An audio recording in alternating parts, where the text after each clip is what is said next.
Hello, welcome to this Wargamer. I'm your host, Rob. Games Workshop today have previewed some new rules for Genestealer cults, and they have ruined the army. It is outrageous what they've done. Absolutely terrible. Terrible news.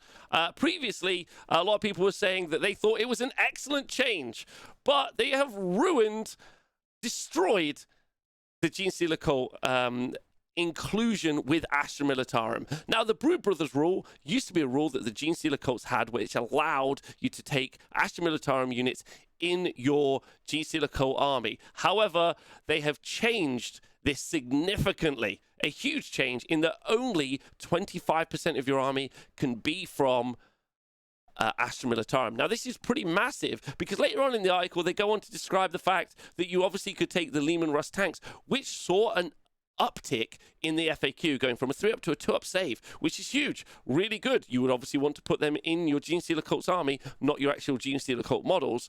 But now you can only take 25%. No shadow swords. Who would have thought it? Outrage. Like, why can't I take a Genestealer cult shadow sword? It doesn't seem fair and it doesn't seem right. That's what I'm going to say. Yeah. In fact, how much is a shadow sword? Is a great question. It probably is below 500 points. Maybe you can take it, a shadow sword. They also got loyalty to the cult. Now, this is actually a pretty significant buff because you got +2 to the leadership characteristic of models in the unit. And as we know, the morale checks that you suffer in 40k are insignificant. So this change is also that, but it's good that they've got it. And they've also got infantry units with this regimental doctrine gain the unquestioning loyalty ability. Now, this is pretty significant because whether or not Astra Militarum troops end up being cheaper than the Genestealer cult troops mean that you can bodyguard units, because it's basically a 4-up bodyguard for units. So, lots of changes.